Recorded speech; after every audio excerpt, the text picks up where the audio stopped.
Hello students, welcome to class today. I have a very good Olympiad question displayed on the screen and I want to show you a very interesting thing to do to solve this question. So kindly follow and learn. Solution now. What can I actually do to simplify and solve this question? Now the first trick is you see this right hand side. Make sure you express it as a single number factorial, not the three of them. And once you do this, I promise you everything becomes so easy. So that is our first responsibility. So let's try and see what we can do with it. Now, I have 7 factorial, 5 factorial, and 3 factorial. Okay? So let me start with the 7 factorial. Now, the 7 factorial can actually be expressed. Now, but before you express it, let me show you how you can express it. Now, you see, once you have n factorial is expressed as n into n minus 1 into n minus 2, and so it goes on.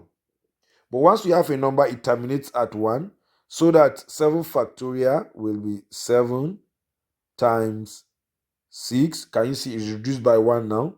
Okay, times 5 times 4 times 3 times 2 times 1. So I've succeeded in expressing 7 factorial.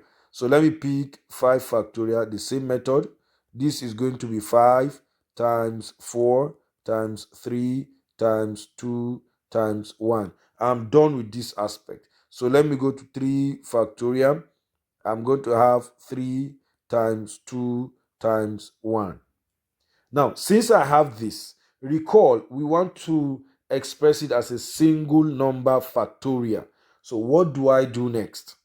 Now listen. To express a number factorial like the one on the screen, you see, is in a kind of descending order.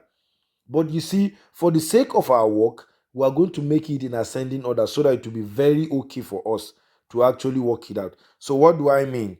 You see, this, I have this already.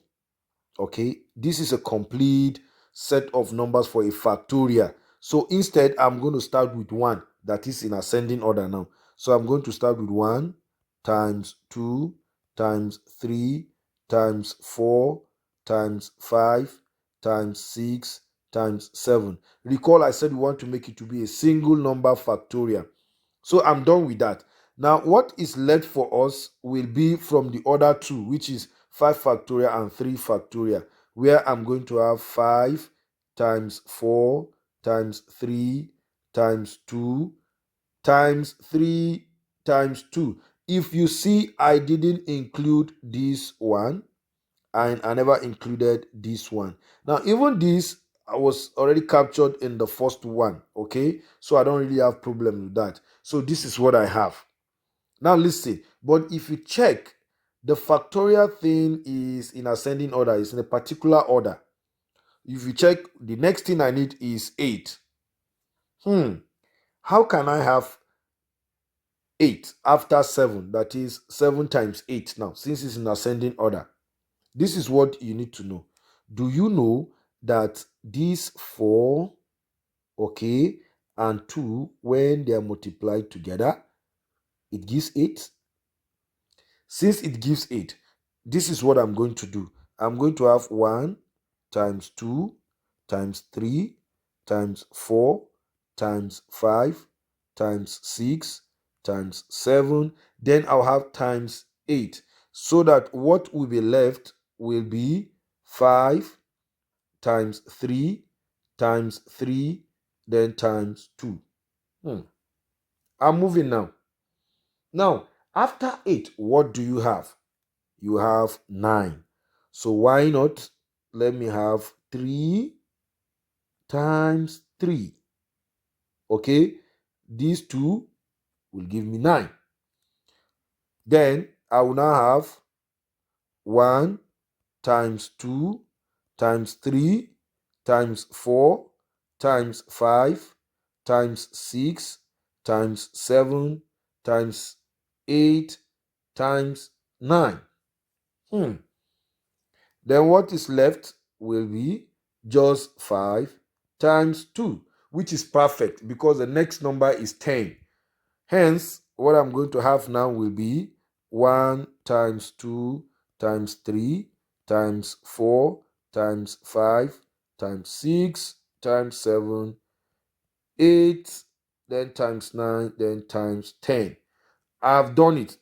Now, looking at it from this angle, coming down, that is in descending order now, you agree with me that everything will fit in to 10 factorial.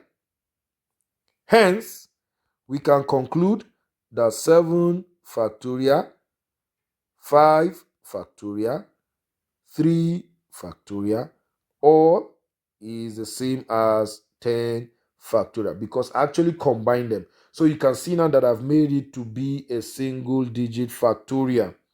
But recall, let me show you. It is n minus 10 factorial that is equals to 7 factorial, 5 factorial, then 3 factorial. Hence, I will now come down here and say that n minus 10 factorial is equals to 10 factorial. That is instead.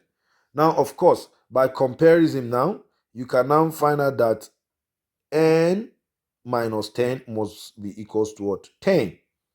So I can now come down to say n minus 10 is equals to 10. So n is equals to 10 plus 10. So my n is 20. That is a solution. That is our final answer. I want to believe you enjoyed this video. I want to believe you've learned a lot. So please subscribe for more interesting videos.